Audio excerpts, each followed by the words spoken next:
lumayan banyak, lumayan intens. Udah gitu Laila orangnya juga nggak apa ya, dia gampang open gitu loh. Jadi untuk aku masuk sebagai ibunya itu juga nggak susah. Kalau dari sisi lainnya Aku juga sama ibu juga. Aku udah terbiasa manggil ibu, jadi sampai sekarang aku manggil ibu. Terus aku juga kebantu banget ngebangun emosinya sama ibu Neva. Jadi kayak aku ngeliat ibu aja udah bisa nangis gitu. kalau untuk Areva sendiri kan kalau di sini banyak adegan nangisnya ya. Kira-kira buat menjaga kestabilan emosinya tuh kayak gimana? Apalagi banyak adegan nangis kalau ini marah gitu. Ya itu untungnya di lokasi bisa juga teman-teman saya tuh banyak membantu ya untuk kayak kalau lagi banyak adegan nangis itu nggak terlalu berisik, maksudnya bisa membatasi dan aku juga harus banyak skenario untuk tahu kondisinya yang mana sih setelah adegan adegan apa. Pokoknya jangan ada masker aja. Kalau ada dia kan ketawa mulu masalahnya. Lewat. Justru gampang orang yang Revalina ini nangis, udah paling gampang. Yang bikin susah tuh dia marah. Pengen tahu marahnya sampai mana sih? Oh ini marahnya segini aja, gitu aja. Untuk Megan, ini kan beradu acting sama Mas Gunawan yang gap umurnya lumayan ini, itu gimana untuk ini chemistry-nya? Dia beda tipis mbak, jangan. Sama sekali nggak ada kesulitan sih, karena Pak Gunawan sih kan. Nggak mau dipanggil Om. Ajusi. Iya, Kak Gunawan tuh benar-benar welcome dari pertama kali kita reading aja kita berdua.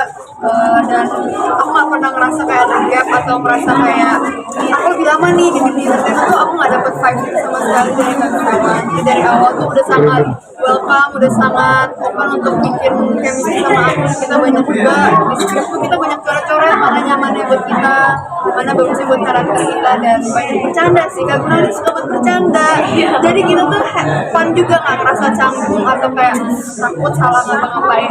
Fun banget sih. Reva, Seorang yang masih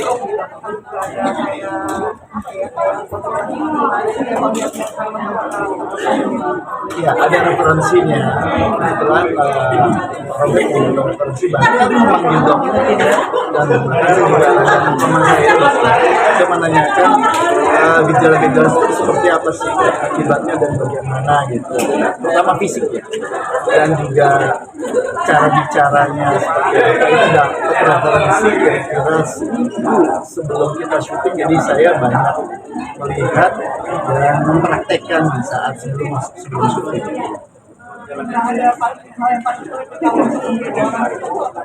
Ngomongnya ya, itu capek ternyata ya, memang capek ya, karena itu saraf kan, jadi memang butuh untuk lebih untuk mendapatkan seorang stroke seperti apa, dan memang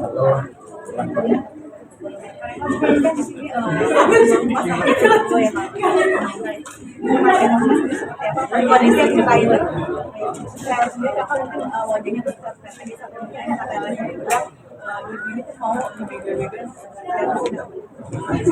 ya ya itu balik lagi ya, kalau melihat karakter Sarah tuh kayaknya susah untuk diterima nggak sih, karena kita sebagai perempuan ya kok bisa sih, tapi ya itu dia, kita nggak pernah tahu apa yang ada dalam isi hati masing-masing gitu kan. Jadi makanya kalau aku sih maksudnya jangan pernah judge orang sih, karena memang kita benar-benar nggak tahu sampai kita ada di posisi itu kita bisa melakukan itu gitu ya. Jadi benar-benar emang Sarah ini luar biasa banget, artinya seluas samudra, makanya dia bisa menerima mantan suami dan juga istrinya. Reva, Gimana rasanya kembali lagi kan kalian kan bermain jalan yang lagi terus dipasang tapi dengan konten yang paling keras gitu. happy lah ya, karena kayak balik dulu zamannya ada sinetron lah ya. Kebetulan nggak pernah ketemu, tapi pernah menjadi pacar anak saya di saat itu. Ada saya pengen banget gitu ketemu beliaunya aja nggak mau ketemu saya. Alhamdulillah juga ketemu juga.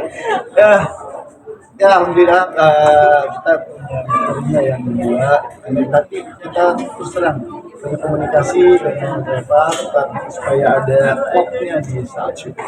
Seru sih, maksudnya ya jadi ingat zaman-zaman awal sinetron ya mas. Benar-benar kayak ya udah kita reunian gitu. Terus ya ternyata aku juga baru tahu pas benar tuh sekocak ini gitu loh. Kayaknya kan imagine tuh selama ini kan kayak yang kayak berwibawa, padahal mah ya kan gimana guys? Nah bocor banget.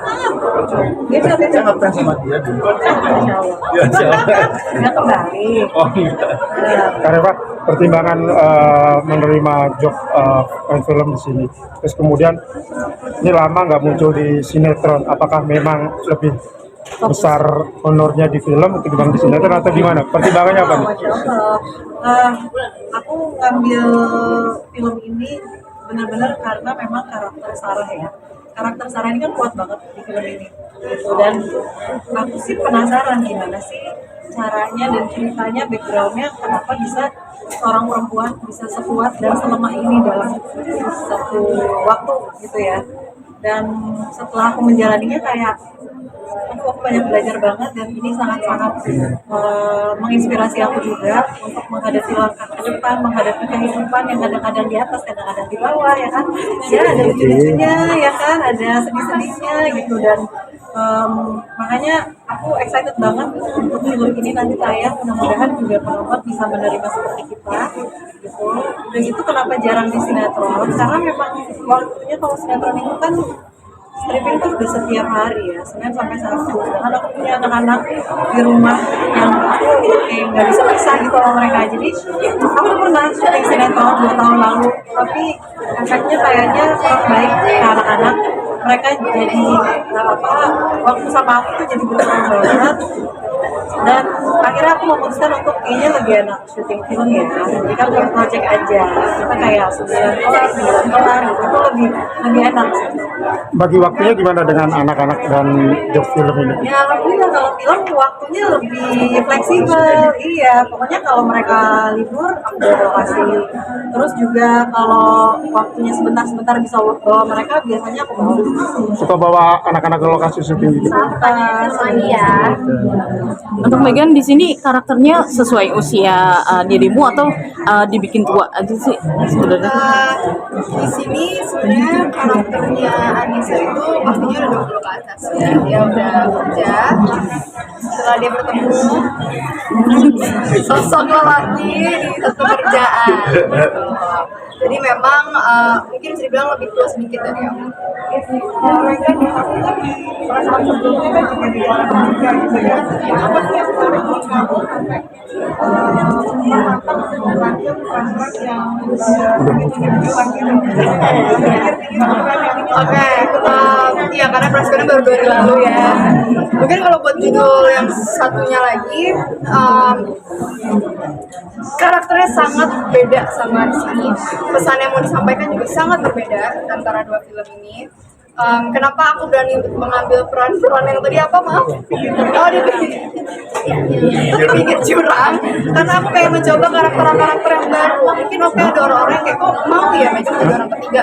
Di sini apa yang kita mau sampaikan itu bukan tentang orang ketiga, tapi pesan di dalam filmnya. Gimana caranya peran-peran di sampingnya itu menerima orang itu dan juga apa alasan dia bisa sampai, misalkan kalau Anissa, kenapa dia sampai mau menikah dengan Satrio. Di sini tuh banyak banget pesannya, tapi pastinya ceritanya sangat berbeda, karakternya sangat berbeda. Oke, kita foto dulu ya. Oke, foto dulu. Ntar kita Nggak sini boleh 1, 2 dan 3 bagus lagi 1, 2 dan Lagi nggak, Bang? Oke, makasih. Bang, mau foto dulu. Jangan lupa.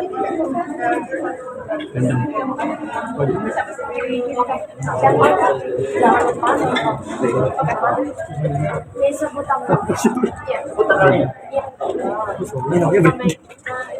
Ibu aja. Di bioskop dulu aja, Kak. Oh jadi ikut. Ngomong sih tanggal aja. Bentar ya. Bisa ada di mana ya? Oke semuanya, mengingatkan jangan lupa nonton film Tuhan benarkah kau mendengarku tanggal 29 Januari 2026 di bioskop. Dadah.